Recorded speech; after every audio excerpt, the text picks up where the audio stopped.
मुझसे पूछा गया है कि क्या ज्ञानी कभी पाप कर सकता है। असल में अज्ञानी ज्ञानी को जब देखता है तो उसे उसके शरीर से एक रूप मान लेता है।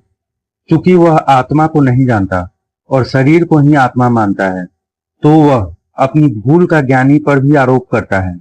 इस तरह वह ज्ञानी को भौतिक आकार मान लेता है। अज्ञानी कर्ता न होने पर भी स्वयं को कर्ता मानता है, अर्थात शरीर की चेष्टाओं को अपने कर्म मानता है। इसी तरह वह ज्ञानी के शरीर को कर्म करते देख उसे कर्ता मानता है। पर ज्ञानी सत्य जानता है और भ्रम में नहीं पड़ता। ज्ञानी की अवस्था का निर्णय अज्ञानी नहीं कर सकता। अतः यह प्रश्न केवल अज्ञानी को सताता है।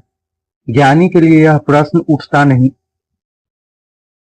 ज्ञानी व्यक्ति की विशेषता यह होती है कि वह किसी को अज्ञानी नहीं मानता। उसकी दृष्टि में सभी ज्ञानी हैं। अज्ञान दशा में मनुष्य अपने अज्ञान का आरोप ज्ञानी पर करता है और उसे कर्ता समझता है।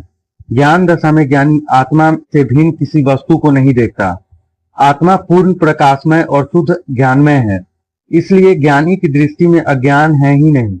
इस प्रकार के आरोप को समझाने के लिए एक दृष्टांत दिया जाता है। दो मित्र पास पास सो गए।